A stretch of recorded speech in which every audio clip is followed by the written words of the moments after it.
What's up, everyone? Welcome back to the Experience More podcast. Pumped and excited to have each and every one of you guys here today. I'm excited for this episode because I'm going to really just kind of walk through really what I believe is needed and just overall awareness for new hunters out there. Apologize if I sound a little bit stuffy. It's that time of the year. I kind of got like allergy stuff kind of going on a little bit, but hopefully it doesn't sound that bad. If you're checking out everything on YouTube, kind of see I got a totally different backdrop. I've rearranged things down here in the bunker and just trying to perfect. Not that it's ever going to be perfect, but really just kind of I like this setup a little bit better. Just feels more of my kind of vibe background. I liked one of my past backgrounds, built this table, a lot of stuff. If you're on YouTube, you can kind of see the switch up, everything with like the elk rack back behind me. I got a little photo of Aurora and I. This camera, of course, kind of blurs some things here and there out, but just kind of a little bit different of a vibe and feel, and I'm liking it. Sweet. Let me know in the comments of this on YouTube, if you're there, what you guys think of the background switch up. But I wanted to, and I have to do this really kind of almost quiet. So hopefully the voice and everything projects through here, but it is about 1 o'clock in the morning right now, and Aurora, Tina are sleeping upstairs, literally right above me. So yeah, we're just going to roll with it. So, I think it helps if I tell a little bit of a story, right? So me, like I grew up on a farm, central Wisconsin, very blessed, fortunate. For those of you guys who've kind of heard the story before, fortunate for the family and life that I grew up in.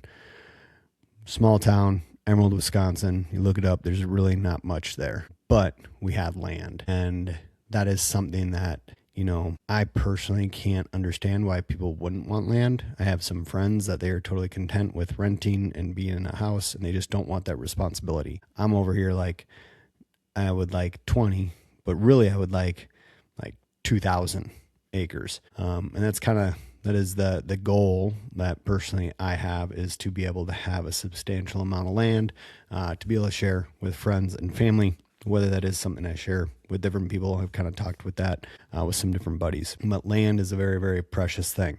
And I was very fortunate to be able to grow up on a farm where we had 418 acres that we farmed corn, soybeans. We ran beef cattle, and then later on in life sold those beef cattle to start an elk ranch called Elk Rock Ranch. I learned a lot of who I am today. Really everything that I am today was because of the grassroots and growing up on that farm. And honestly, having dad and mom make me do a lot of things that I didn't want to do. And really through hard work, discipline, and just a respect for the land and what we had, it's led into who I am today. And with that, in that farm community, because it's very much a community, every community has pros and cons, but with that, we had a lot of friends who also owned farms, right? That I, as a young man, would go, whether it was cutting wood, chucking square bales, doing farm work, whatever it was, to be able to go hunt that land. And when I was younger, dude, I would go back to like the back 40. I still have it here in a little pamphlet book. I'll go through and kind of show what it is. Maybe I'll try and pop it up on the screen here on YouTube. But it's literally a notebook that before we had OnX or anything, like I was creating my own OnX, and it was literally hand drawings at like 10, 11, 12 years old of the back 40, where all the deer trails were, where the water was, where the food was, and ultimately laying out, walking this entire section of land and looking at it from a bird's eye view of, okay, what's the best pinch points? Where do I need to go? How am I looking at having these deer travel from food to bedding? And I really didn't even realize it back then, but for a kid at 10, 11, 12 years old, like I was doing quite a bit of work and putting into these animals. That was the goal. That was the mission. I remember solely as a little kid, like my goal and dream, when anyone asked me what I wanted to do when I grow up, it was going to be a professional hunter, professional outdoorsman. And I was doing everything that I could back then to make that happen. And really just learning the animals. Same thing going to my grandparents' house. Like, again, very fortunate for those different pieces of land and the opportunities that were there. So the reason I Say all that is, I was very fortunate with that and having that family and that upbringing. I know a lot of people don't have that. I heard for a very, very long time, and still like here today, is, we would be in the Midwest, hunt, like I really mainly hunted whitetail, turkeys, and then fished like spring through the summer with grandpa. Like we'd either go out fly fishing or we were going to the St. Croix River. We were fishing for walleyes, panfish, bass, whatever it was. If it was swimming, we were catching it. And I did that a lot with my mom's dad. So it was a mixture of all of those things. The big thing with that is, I know that I heard a lot growing up. Getting back to what I was saying is, you have this elk ranch and you're doing this, and we were building that out, hunting preserve, everything. But we'd go out elk hunting ever since I was 8 years old, first time I ever went. And they're like, man, that is like my ultimate goal, right? My ultimate goal is to go out on that elk hunt. Like, I wish I could do that.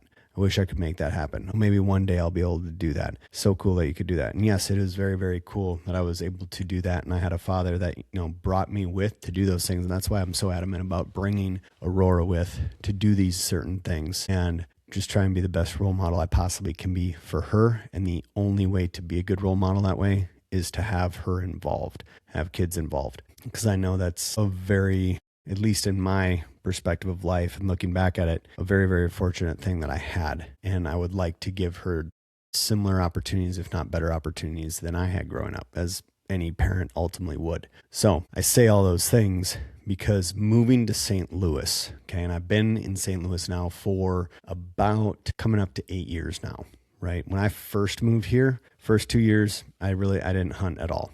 I went straight into my job working at First Form headquarters. I wanted to be able to dive in. Like, that is just who I am and what I'm all about. Is put me down a lane. I'm going to aim myself in a direction and I'm just going to go for it. It very much comes from the entrepreneurship side of things, even though like working at headquarters, like I work for First Form, with First Form, however you want to look at that. But starting First Form Outdoors, like there is something inside of me, like I can't just work for someone or do something. Like I have to have something that I personally am excelling or working towards. And it's just, it is, if I don't, there is a hole inside of me. And that was when I had shoot, I can go back like Jake Bates. Like I was selling night crawlers on the side of the road at my dad's office. He was a chiropractor by trade, farmer, all this different stuff, but selling Jake's baits. I'd go out any way I could go through and make a buck and ultimately pay for my hunting expenses and the things I love to do in the outdoors. Like I was doing it. And the piece with all of that is, I lost my train of thought there for a second, but the biggest thing to look at is, moving to St. Louis, being here and knowing that I had such great opportunities, or I should say it brought great perspective of what I did have, right? It's the old saying, don't know what you got until it's gone. And really, like, I had a lot of great land, great relationships, great opportunities to go out and hunt. I didn't realize how good I was. And it's not to be like chauvinistic or anything like that, but I didn't realize how good, like I could have gone even deeper into the outdoor space. But honestly, like I wouldn't be doing what I'm doing now in the outdoor space. Wouldn't have probably created this podcast. Probably wouldn't have gone down things through social media. Wouldn't have learned as much as I had through there. Wouldn't have made the connections within the Drury Outdoors team. Wouldn't have made connections in all facets of the outdoors. Never would have started First Form Outdoors, right? And think about that is I can look at that and be like, oh man, had so many opportunities over there, but really I just kept working towards things that were ultimately my goal and the passions that were in front of me. And when I felt something tugging at my heart and like just God pulling me in a direction, I've learned throughout life, and I'm still learning, and I still have to check myself that, hey, there's this thing tugging at your heart. There's this passion inside of you, this thing you want to do. You just go do it. Like, quit fucking fighting it and go do it. And I have to check myself on that all the time. And I encourage you guys to do the same thing, right? Don't be afraid to go out there and get after it. And like, you should have intent with everything you do within your work and passion, and just like this bigger perspective of what you are doing and the opportunities you have, and go all in. Like when I moved to St. Louis, I went all in, like Fitness was my second love next to hunting in the outdoors. Well, I went all in. Started my CrossFit gym with my buddy Tom, and we went all in. For like the almost 4 years that I owned that before I sold my half to him, was this is all I'm going to do for the rest of my life. And that's the mentality you have to have. Like, this is zero plan B. Like, until there's a point in your life to where it just needs to pivot and go, you have to have, this is what I'm going to do. This is where I'm going to go. Otherwise, you don't go all in. You don't give it everything you got. And in today's world and just the society that we're in, you have to go all in, because not only you're not going to give it your best, but the people who are watching you, the people who are following you, they ain't going to believe you. Most people already aren't going to believe you in the beginning, no matter what. They're not going to believe you. So you got to go, right? Well, moving down here, getting into the hunting piece on this is moving to St. Louis, not hunting for a couple years. I had that empty hole in my heart, and passion was missing. And I started hunting again, and I went right in. And I remember the first day sitting in the tree stand back here, or back out in the woods in Missouri. And I just sat and looked out into the woods as the sun rose.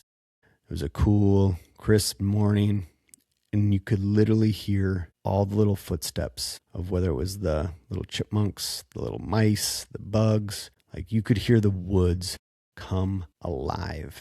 And it's one of the coolest experiences personally, just to sit there, close your eyes, and you can hear everything. And then just imagine in the back of my head, I'm like, dude, everyone else is sleeping right now. Like, look at this. Listen to this. It's such a surreal, magical thing. And most people sleep through it every single day. And I think that's just something that we all take for granted sometimes. Even as hunters, we go, get out there, and we're like, we got to beat the sunrise. We got to go, keep moving. Sometimes you just got to smell the roses, right? Stop, smell the roses, take in the view, and appreciate where you're at. Well, being in Missouri, it gave me a great perspective. Now I didn't have the private land. Now it's all public land, right? And it gave me, again, this is a blessing in disguise, a great perspective for everyone who didn't grow up with this. Because if it was difficult for me, or a little bit challenging for me, moving into an area where I thought I was pretty good, or I knew what I was doing, I was worried that I was going to break like a law, or I was going to set up a tree stand where I shouldn't set up a tree stand. Where I looked at pretty much every single, and I don't know why, every single like DNR or natural resource website completely sucks. And trying to read a hunting regulation book and everything is literally like trying to learn Mandarin. Like, even for someone who's versed in it, like, it's stupid. Majority of them are dumb. And it's so much. It's like, no wonder people break a law or do something wrong, right? So that just gave me like this understanding of like, oh man, well, if I'm a little bit worried, I can only imagine what someone else felt like or feels like. So this is where it gets into maybe you send this podcast to someone who hasn't hunted yet, or, you have some friends or family members who are looking at it, wanting to get into it, or maybe you are, right? This message is for you. You're going to mess up. And guess what? It's okay, right? And what I mean by that is you should have, like, that's not a go out there and break laws, okay? But it's okay to mess up, right? Pick a spot, and this is the simplest thing you could ultimately do. One, figure out just what you're going to hunt, right? Maybe it's whitetail. Maybe it's a spring turkey, right? Maybe you want to go out, just do some squirrel hunting, right?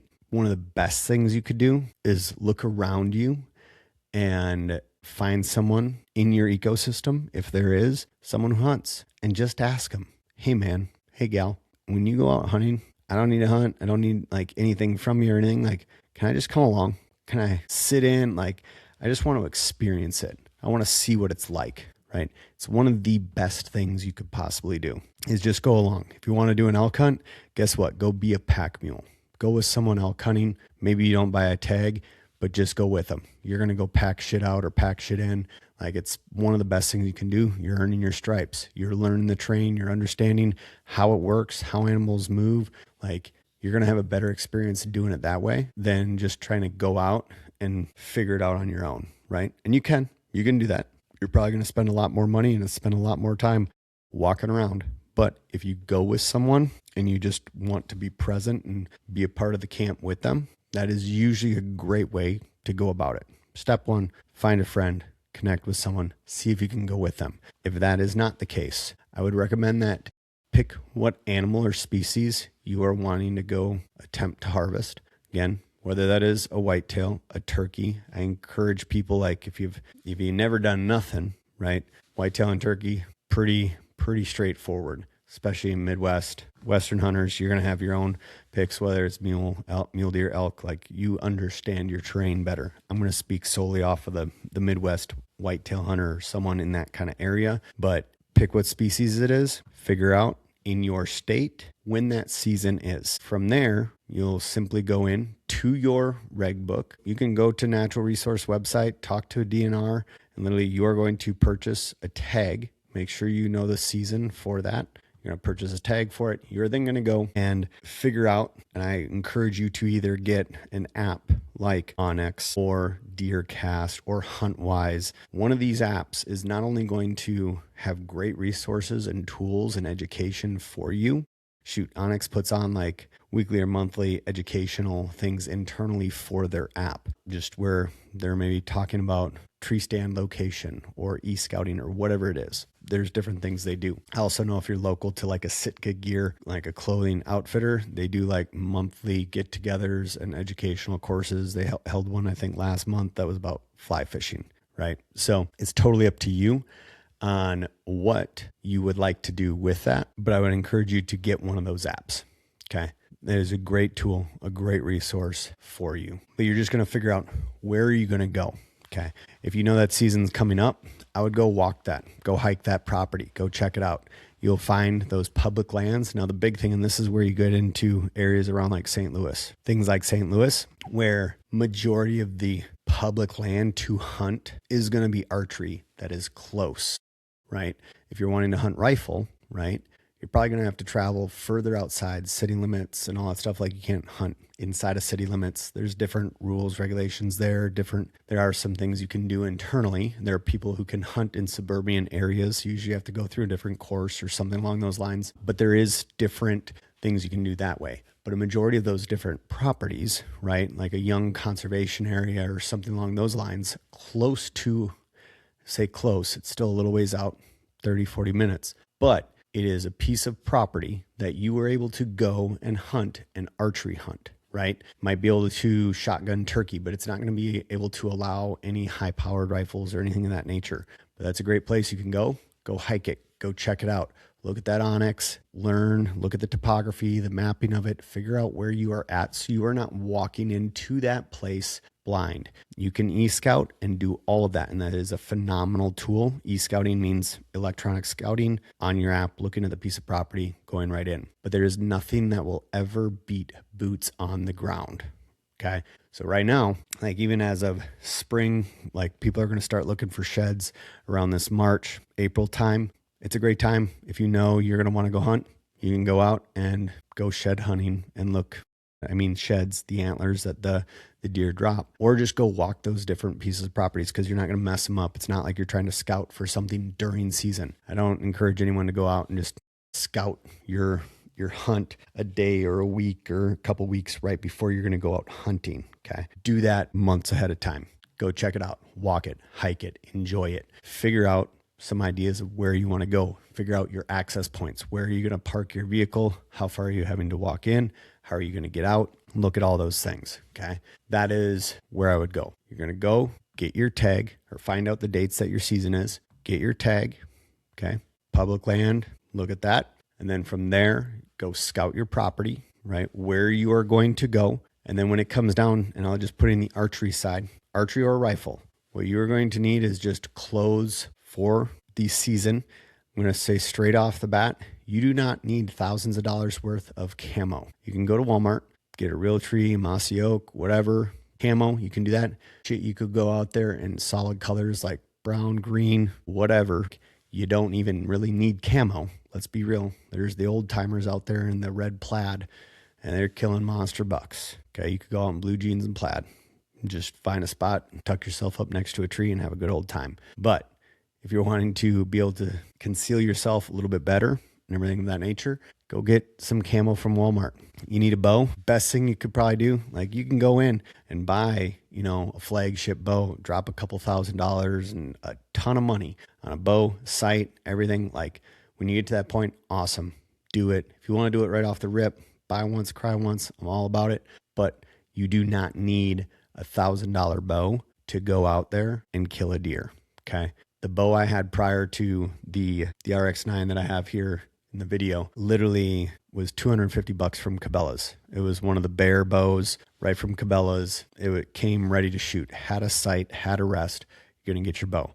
So you could go to Cabela's, get a bow, go to a local bow shop, talk to them, figure out what is that entry level bow. You're going to probably spend, like mine was like a 2-year-old bow, backstock, whatever kind of thing when I'd gotten that $250 one. Things are a little bit more expensive now anyways, but look around like $500 to $700. You can get pretty much a fully set up bow with a basket. You could have a whisker biscuit, little rest on there, sight, but go into a bow shop, go into a Bass Pro, local shops, any of those things, and just go get yourself a bow.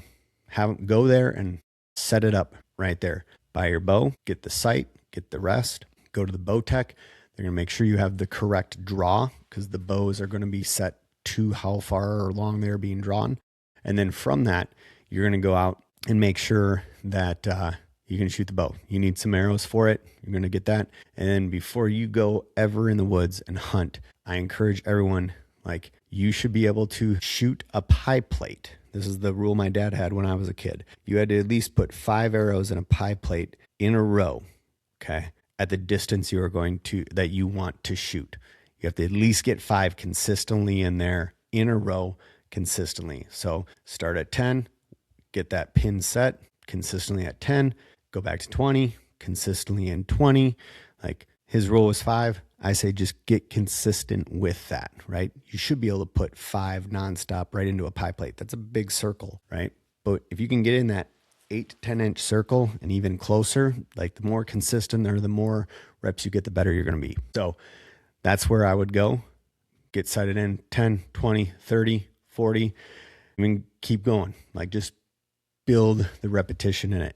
Never go out in the woods and hunt if you have not practiced the method to be able to put down an actual ethical kill. Okay, because you're taking a life. The most important thing you can do within that is that you are giving that animal a very merciful, ethical, quick death. Okay, we don't need any animals to go out there and suffer, wound them, any of those things. You hunt long enough, it's bound to happen, but we want to make sure that we're doing everything we possibly can to make sure we are going above and beyond for a good, clean, ethical kill. So make sure you're sighted in, make sure everything's set, go out there and do it. But once you know your location, you got your tag, you got your weapon, you got your camo, like everything's set now. And if you chat GPT'd it or you looked up, Google it, it's going to tell you need so much other shit. The truth is, it's all you need. Camo, bow, or clothes, bow, location, tag, like, of course, your release, like little things to be able to shoot the bow. But other than that, all of the other shit, like that's the basics. Like you can hunt on the ground. Yeah, you can get a tree stand. Depends on what way you want to hunt. Do you want to hunt out of a pop-up blind? Do you want to hunt in a tree stand? Do you want to do a tree saddle? You can do those things. You can look at that. But right off the rip, man, for a long time, when I was a kid, I would just walk into the woods. I'd find a tree that was like a tilted down tree or a tree that had fallen down. I'd walk up and I'd just stand on that tree. It'd elevate me like 3, 4, 5 feet off the ground. And I would just find a spot where I could sit on that tree and wait. I'm a little bit elevated. Worked really, really well. Got me off the ground. And that's how I'd hunt for a long time. And that's how I actually hunted for a good section when I was down here in Missouri after I moved from Wisconsin, before I brought a tree stand down or bought a tree stand down here. So that is another way that you can ultimately go about it. But to say you need all the extra little things, like, yeah, you can get calls, you can do all this other stuff. You just got to get time in the woods. And that's what I would say is go out there. Don't be worried about blowing deer out. You're gonna mess up. You're going to think, oh man, I'm going to do this wrong. You're going to mess up. You're going to blow deer out of the woods, spook them out of the woods as you're walking in, going out there. But you need to walk out there, get set up in the area that you see fit, and just have fun.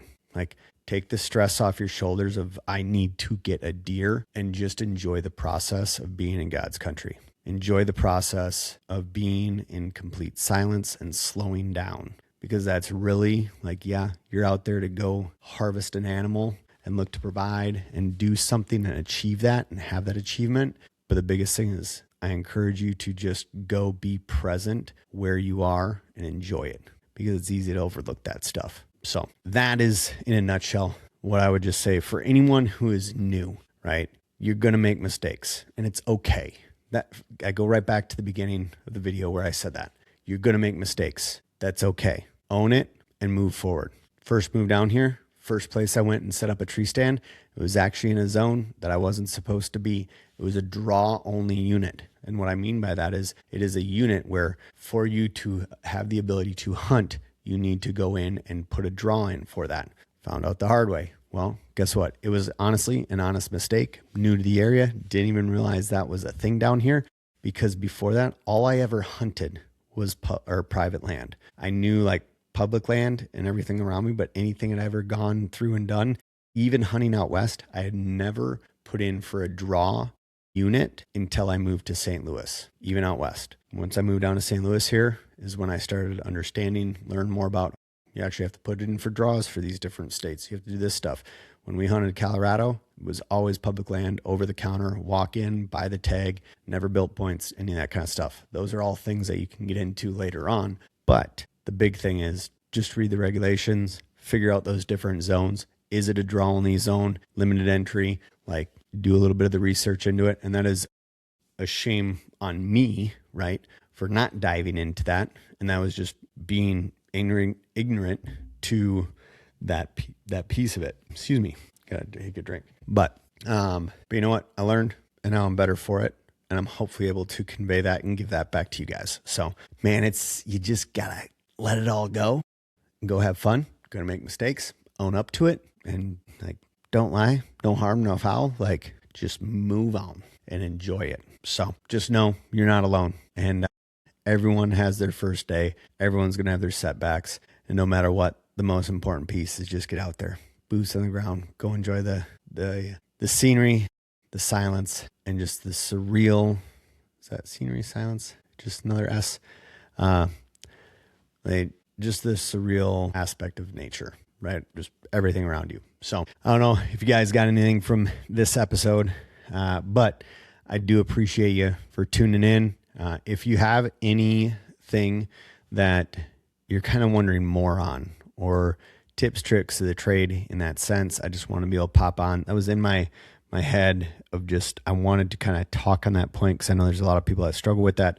I've helped a handful of guys and gals at First Form headquarters get out hunting really for the first time, or reintroduce them into hunting after not doing it for 8, 9, 10 years. And it's literally wildly eye-opening to them. And it's just simple little things, like a lot of the things that I apparently just take for granted, like, is very, very beneficial to them. And they've been very, very successful thus far. So, and they're thankful for the knowledge, the information, everything, towards like, all right, we just got to talk through this kind of stuff, and putting it out here, podcast, be able to just create a bigger impact for the younger generation, the generation coming up behind it. And I know there's a lot of you guys out there, especially guys, especially dads, talking to you guys. Like, I know middle-aged men and women, but that, you know, you didn't have this growing up. You don't know. There's a lot of midlife, I don't want to say crisis, but a lot of mid-aged individuals, guys who are starting hunting in their, he's 40 years old. Like, they've never done it before. They never had someone hunt around them. They never really got into it. And now they're just looking at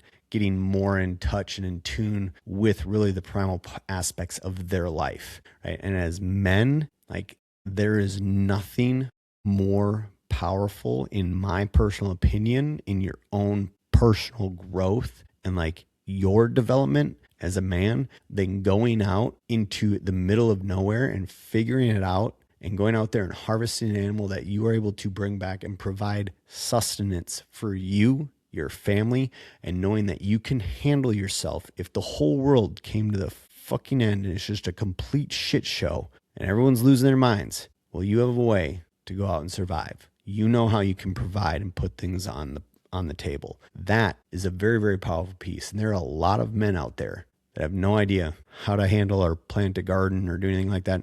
There's most men, and I would chalk it up to as most men out there do not know how to go out, harvest an animal, clean that animal, be able to make sure that it is able to come back and be providing sustenance to their family and loved ones and to themselves. So just something to think about. Think about that. Where do you sit? Do you feel like you're in a good spot? Can you do that? If you can, awesome, cool. Take that knowledge, pass it on. And if someone asks you, for those of you guys who are listening in, if someone asks you to go out hunting or to come along, I encourage you to look at finding a way or making some time to bring them along, right? Or encouraging them, giving them some tools, nuggets, tips, tricks to go out and do it themselves, right?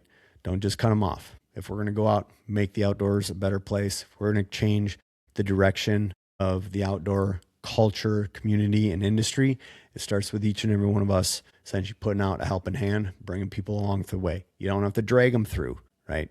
But you've walked that path. You're breaking the trail for everyone else behind you. So with that, I hope you guys have a wonderful night, a wonderful weekend. Thank you for tuning in.